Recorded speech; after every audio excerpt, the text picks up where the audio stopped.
Video like जरूर कर लीजिए और ऐसे वीडियो लगातार फ्री में पाने के लिए चैनल को तुरंत सब्सक्राइब कर लीजिए और बेल आइकन को जरूर टैप कर लीजिए ताकि आगे भी सारे वीडियो आपको मिलते रहे। यूट्यूब में फॉलो करते हैं तो प्लीज ये वाला फ्री टेलीग्राम चैनल जरूर ज्वाइन कर लीजिएगा। सारे नोटिफिकेशन सारे अपडेट यहीं पे आते हैं, ध्यान रखिए। नमस्कार दोस्तों, स्वागत है आप सभी का ऑनलाइन एग्जाम प्रिपरेशन पर, which is the part of study for civil services. दोस्तों, आर्ट एंड कल्चर के पार्ट में हमने लास्ट जो वीडियो में देखा था टाई डाई, कपड़ा चित्रकारी और कपड़ा छपाई के बारे में देखा था। यहाँ से जितने भी इंपॉर्टेंट फैक्ट बन सकते थे हमने इनको कवर कर लिया था। अब हमारा नेक्स्ट टॉपिक जो है, जो हम देखने वाले हैं आज, भारत की पारंपरिक प्रांतीय साड़ियाँ, इनके बारे में आज हम पढ़ेंगे। तो चलिए स्टार्ट करते हैं। इंपॉर्टेंट टॉपिक रहेगा, पूरा वीडियो ध्यान से देखें और वीडियो अच्छा लगे तो वीडियो को लाइक जरूर कर दें। चलिए स्टार्ट करते हैं। सबसे पहले जो हम पढ़ने वाले हैं प्रांतीय साड़ी पोचमपल्ली। पोचमपल्ली जो है ये आंध्र प्रदेश की है। इसका जो उत्पादन है मुख्य रूप से ये उत्पादित की जाती है आंध्र प्रदेश में। जटिल रूपांकनों और रंगाई की एकत्र ज्यामितीय शैली से युक्त ये होती है साड़ी। रेशम और सूत की साड़ियाँ होती हैं। एयर इंडिया एयरलाइंस का कर्मी दल यह साड़ी पहनता है। तो यहाँ से आपको एक और इंटरेस्टिंग सा फैक्ट देखने को मिलता है। जो एयर इंडिया एयरलाइंस के कर्मी दल होते हैं वो यह साड़ी पहनते हैं, पोचमपल्ली साड़ी। ठीक है, कहाँ की है? आंध्र प्रदेश की है। इसके बाद पटोला। पटोला पाटन गुजरात से संबंधित है, यहीं से इसका उत्पादन होता है। समृद्ध हस्तशिल्प साड़ियाँ हैं ये, यानी कि इनका निर्माण हस्त से किया जाता है। हस्त यानी हाथ से इनका निर्माण किया जाता है। इसके बाद है बालूचरी। बारूचली का संबंध है मुर्शिदाबाद पश्चिम बंगाल से। तो यह पश्चिम बंगाल की कला है, मुख्य रूप से यहीं पर उत्पादित होती है। इससे संबंधित तथ्य को देखते हैं। अपने किनारे और पल्लू पर प्राचीन कथाएं दर्शाती है। रेशम के धागों का बड़े पैमाने पर उपयोग किया जाता है। तो यह जो साड़ी होती है इसमें कपड़े पर क्या होता है, जो पल्लू होता है साड़ी का, उस पर प्राचीन कथाओं का विवरण होता है, मिलता है। प्राचीन कथाएं दर्शाई जाती हैं। इसी प्रकार के चित्र बनाए जाते हैं जो कथाओं से संबंधित होते हैं और इसमें रेशम के धागों का प्रयोग किया जाता है।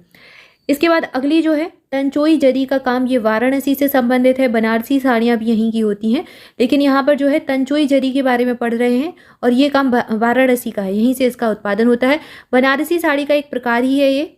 तो एक प्रकार से ये बनारसी साड़ी का प्रकार है जिसमें रेशम के कपड़े की बुनाई तकनीक में एक हरा या फिर दोहरा ताना होता है एवं बानी पर 2 से 5 रंग होते हैं।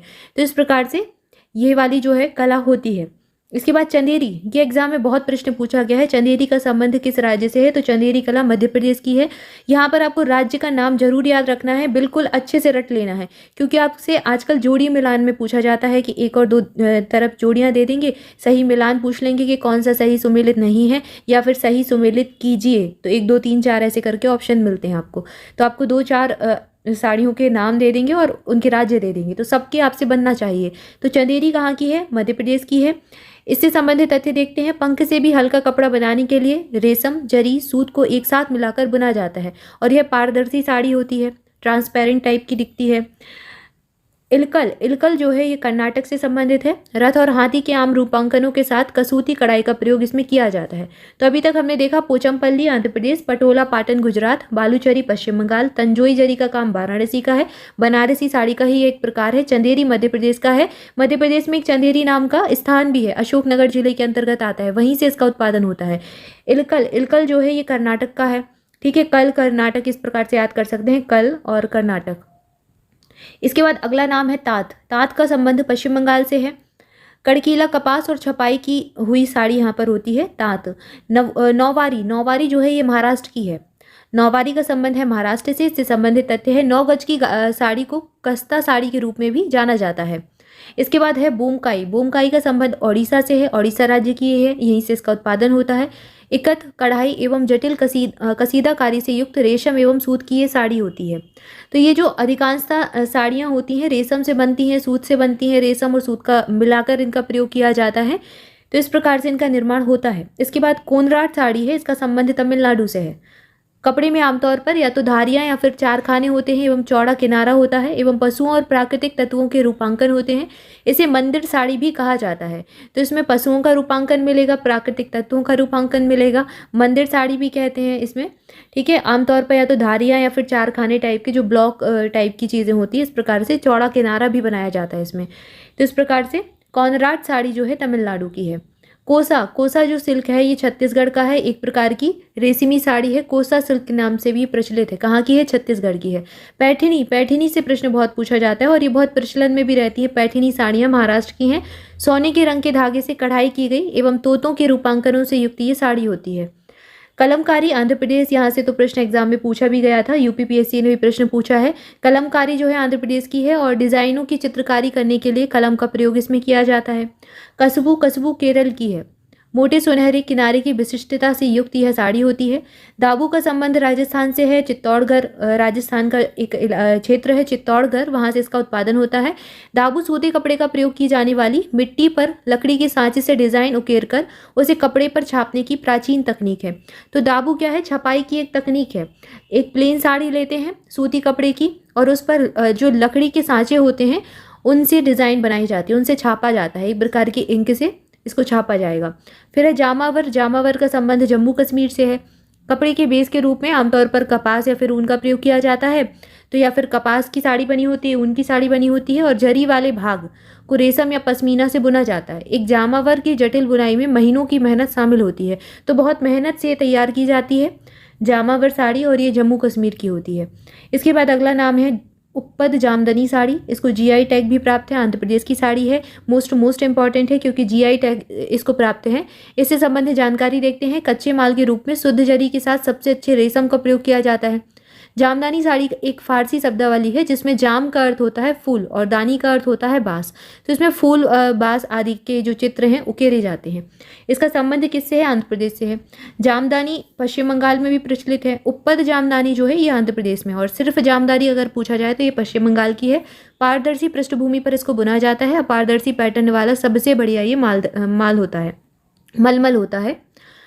इसके बाद अगला नाम देखते हैं। अगला नाम है बैंकटगिरी साड़ी। बैंकटगिरी साड़ी जो है ये आंध्र प्रदेश की है। साड़ी को पल्लू और किनारों में जरी के साथ अलंकृत किया जाता है। अतिरिक्त बुनकारी वाले डिजाइनों की बुनाई के लिए जैकयार्ड्स का उपयोग किया जाता है। आमतौर पर नरम और पेस्टल रंगों का प्रयोग करके इसमें जो है रंगाई की जाती है या फिर इसमें तरह तरह की डिज़ाइन बनाई जाती है। इसके बाद है कोटपाड़ साड़ी, ओडिशा से संबंधित है। सूती जो धागा होता है उसकी रंगाई में प्राकृतिक मतदार का प्रयोग किया जाता है। कोटपाड़ उत्पादों की खूबी यही होती है। इसके डिज़ाइन मुख्य रूप से बत्तख होते हैं, हाथ के पंखे बनते हैं, फूल, पालकी, मछली, ये सब इन्हीं सब से प्रेरित होते हैं। तो यहाँ पर हमने देखा कोटपाड़ साड़ी उड़ीसा की है। कोटपाड़ कला भी एक प्रकार की होती है जो उड़ीसा से संबंधित है। छपाई की कला ये इसको कहा जाता है। डाई या फिर छपाई पेंटिंग में भी आपने इसको पढ़ा होगा। बैंकटगिरी इसका संबंध आंध्र प्रदेश से है। जामदानी पश्चिम बंगाल की है। उपपद जामदानी आंध्र प्रदेश की है। जामावर ये जम्मू कश्मीर की, बहुत इंपॉर्टेंट है ये। दाबू पेंटिंग जो है लकड़ी के सांचों से छपाई की जाती है, राजस्थान की है। कस्बू केरल की है। कलमकारी आंध्र प्रदेश की है। स्टाल लगा ले पैठनी महाराष्ट्र की है। कोसा सिल्क छत्तीसगढ़ का है। इसके अलावा कौनराट तमिलनाडु, बोमकाई उड़ीसा, नौवारी महाराष्ट्र। तांत का संबंध पश्चिम बंगाल से है।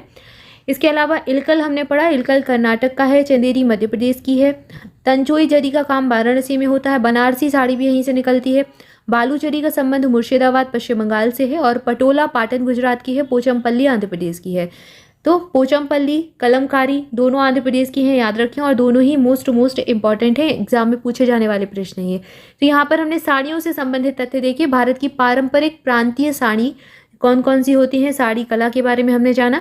इसके बाद अगला टॉपिक हमारा है भारत की प्रसिद्ध कढ़ाइयों की सूची। इसके बारे में हम जानें, जिसमें चिकनकारी, आरी, अदिद्दा, गोटा, हीर, इन सब के बारे में जानेंगे। तो ये एक टॉपिक है पूरा, इसको अगले वीडियो में देखेंगे। अभी एक और टॉपिक हम यहाँ पर पढ़ रहे हैं। एक छोटा सा टॉपिक है मिट्टी होती है, मिट्टी के बर्तनों के नाम, उनका उत्पत्ति स्थल और उनसे संबंधित विशेषता। तो इसको चलिए देख। सबसे पहले खुर्जा मृदभांड के बारे में देखते हैं। खुर्जा मृदभांड उत्तर प्रदेश से संबंधित है। इससे संबंधित विशेषताएं, यह रंगीन और मजबूत होते हैं। घरेलू जो बर्तन होते हैं उनको बनाने में इसको प्रयुक्त किया जाता है। इसके बाद अगला नाम जो है, अगला मृदभांड है काली मृदभांड। इनका संबंध है आजमगढ़ से। उत्तर प्रदेश के आजमगढ़ वाले क्षेत्र में इनका उत्पादन किया जाता है। विशेष गहरा रंग इसमें प्रयोग किया जाता है। नीले मृदभांड जो है जयपुर राजस्थान से संबंधित है। मुल्तानी मिट्टी से बने होते हैं। इसके बाद अगला नाम है कागजी मृदभांड। ये अलवर राजस्थान से संबंधित है। एक प्रकार के कोमल मृदभांड होते हैं ये, इसलिए इनका नाम कागजी मृदभांड होता है। ठीक है, तो काफ़ी हल्के से ये होते हैं कागजी मृदभांड, पतले होते हैं और थोड़ा भंगुर भी होते हैं, मतलब जल्दी से नष्ट होने वाले होते हैं। इसके बाद है अगला पोखरण मृदभांड। पोखरण मृदभांड पोखरण राजस्थान से संबंधित ही है। घरेलू वस्तुओं के लिए इनका प्रयोग किया जाता है। डलगेट मृदभांड जो है ये जम्मू कश्मीर से संबंधित है। जम्मू कश्मीर राज्य में इनका उत्पादन किया जाता है और विशेष शीशे के आवरण का उपयोग इसमें किया जाता है। कारीगरी मृदभांड जो है ये तमिलनाडु से संबंधित है और दक्षिणी अर्काट में विशेष केंद्र इनका बना हुआ है, यहीं पर इनका उत्पादन होता है। इसके बाद अगला नाम है सुराही। सुराही आपने देखा होगा, जिसमें लंबी सी गर्दन होती है, उसको सुराही कहते हैं। और फिर छोटा सा ऐसे नीचे गोल होता है, जिसमें आप कोई भी द्रव पदार्थ भर सकते हैं, यानी कि पानी को जिसमें भरा जा सकता है। तो ये पश्चिम बंगाल से उत्पादित होते हैं, सामान्य जगवेयर इनको कहा जाता है। इसके बाद काली मृदभांड जो है, काली मृदभांड एक आजमगढ़ उत्तर प्रदेश में भी होते हैं और अखरूल मणिपुर से संबंधित भी हैं। शीशे के आवरण इसमें जो है विशेष, शीशे के आवरण में विशेष काला रंग इसमें प्रयोग किया जाता है। गोपी चंदन जो है ये सौराष्ट्र से संबंधित है, मिट्टी की बनी हुई कलाकृतियाँ होती हैं इसमें, ठीक है, विशेष तौर पर। तो यहाँ पर हमने मिट्टी से बने हुए मृदभांडों को देखा, मिट्टी के बर्तनों के नाम देखे। खुर्जा मृदभांड का संबंध उत्तर प्रदेश से है, काली मृदभांड आजमगढ़ उत्तर प्रदेश। इसके अलावा काली मृदभांड अखरूल मणिपुर से संबंधित भी है। सुराही पश्चिम बंगाल का है, गोपी चंदन सौराष्ट्र में है, कालीगरी मृदभांड तमिलनाडु, डलगेट जम्मू कश्मीर, पोखरण राजस्थान, कागजी मृदभांड अलवर राजस्थान और नीले मृदभांड जयपुर राजस्थान। यहाँ से प्रश्न पूछा गया है, काले मृदभांड और नीले मृदभांड के बारे में प्रश्न बना है एग्जाम में।